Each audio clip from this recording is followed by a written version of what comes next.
Hey guys, Brent Ehrler here with Bass University. I'm able to jump in and kind of talk to you guys about some fishing techniques and specifically a jerkbait. In fact, we're going to basically call this seminar, Don't Put Away the Jerkbait.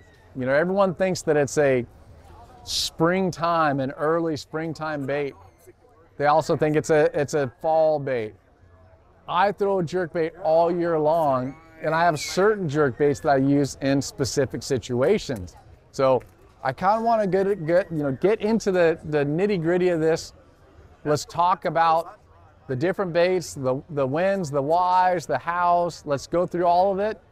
So here it is, don't put away the jerkbait. So first off, what is a jerkbait? You know, traditionally, a jerkbait is a minnow-style bait, a hard bait. They'll have anywhere between 2 to 3 treble hooks on it. And then it'll have a small bill on it versus a longer bill. The smaller bill is going to be the shallower diving jerkbait. The longer bill is going to be the deeper diving jerkbait. Most of them on the market today are suspending jerkbaits. They are really a good bait for targeting suspended fish. But the unique thing about them is that you have that pause to where when you're twitching a bait, you can stop it and it's not going to float, it's not going to sink. So a worm or a jig, it sinks to the bottom. A crankbait, if you stop it, it floats to the surface. A suspending jerkbait targets those fish that are kind of in between. It's not a topwater, it's not something on the bottom, it's that in-between bait. You know, the crankbaits on the market, every one of them is designed to hit bottom and deflect off something. A jerkbait is a bait that looks like it's deflecting in open water. It has that real erratic action. So that's what a jerkbait is. The suspending jerkbait specifically is what I'm going to talk about. Now we've talked about what an actual jerkbait is. Let's get into the rod, reel, and line scenarios that I use. Now, I use a Daiwa Tatula Elite. It's a 6'9" medium light action jerkbait topwater rod. The one thing I really like about this rod is it's a very, very soft action rod. In the past, I used mediums and some medium lights.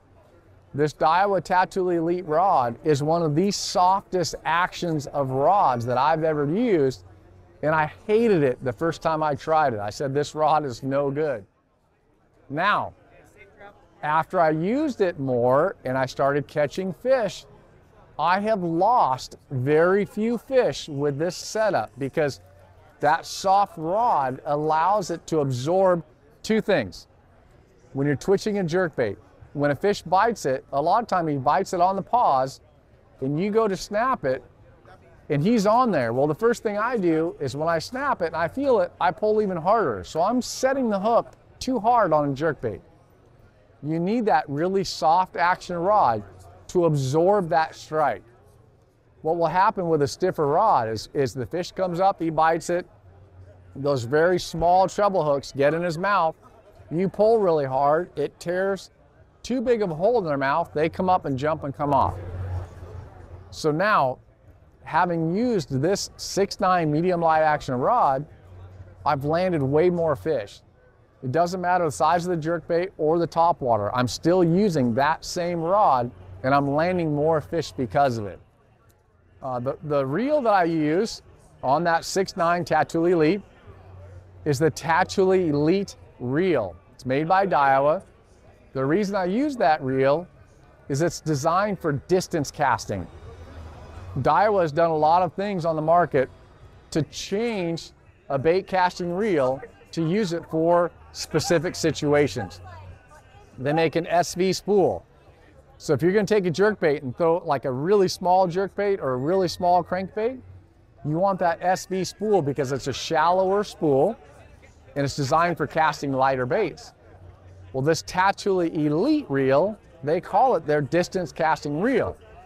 So what I'm able to do with that reel, whether it's cranking or a jerkbait, is I'm making a long cast with it. Well, guess what?